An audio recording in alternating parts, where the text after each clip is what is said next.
Hi, ലക്ഷദ്വീപിലെ 4ാമത്തെ ദിവസമാണ് കേട്ടോ. ഇന്ന് ഞങ്ങൾ തിരിച്ചു പോവുകയാണ്. അപ്പോൾ രാവിലെ തന്നെ സൺറൈസ് കാണാൻ പോയി. പിന്നെ പ്രീ ഓർഡർ ചെയ്തിരുന്ന ദീപുണ്ടയൊക്കെ വന്നിരുന്നു. അപ്പോൾ അതൊക്കെ കളക്ട് ചെയ്ത് ബ്രേക്ക്ഫാസ്റ്റും കഴിച്ച് റിസോർട്ടിൻ്റെ ഫ്രണ്ടിലോട്ട് വന്നിരിക്കുക കേട്ടോ. ഇവിടെ എല്ലാവരും റെഡിയായി നിൽക്കുന്നുണ്ടായിരുന്നു. എല്ലാവരും അവസാനത്തെ സെഷൻ ഫോട്ടോസൊക്കെ എടുക്കുമായിരുന്നു. അപ്പോൾ അതെല്ലാം കഴിഞ്ഞതിന് ശേഷം ഞങ്ങൾ എയർപോർട്ടിലെത്തി. വളരെ ചെറിയ എയർപോർട്ടാണ്. പെട്ടെന്ന് തന്നെ ചെക്കിനൊക്കെ കഴിഞ്ഞ് ഫ്ലൈറ്റ് റെഡിയായി ഫ്ലൈറ്റിൽ കയറി. ലക്ഷദ്വീപിൻ്റെ ആകാശ കാഴ്ചയാണിത്. പിന്നെ ഞങ്ങൾ കൊച്ചി എയർപോർട്ടിലെത്തി. 1 മണിക്കൂർ കൊണ്ട് തന്നെ എത്തി കേട്ടോ.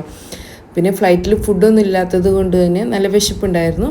അപ്പോൾ ഞങ്ങൾ നേരെ പോയത് കൊച്ചിയിൽ തന്നെയുള്ള റെസ്റ്റോറൻറ്റിലാണ്. അലിബാബ ആൻഡ് 41 ഡിഷസ് എന്നുള്ള റെസ്റ്റോറൻറ്റ് ഉണ്ടല്ലോ, അവിടെ വന്ന് നല്ല നാടൻ ഫുഡാണ് കേട്ടോ കഴിച്ചത്.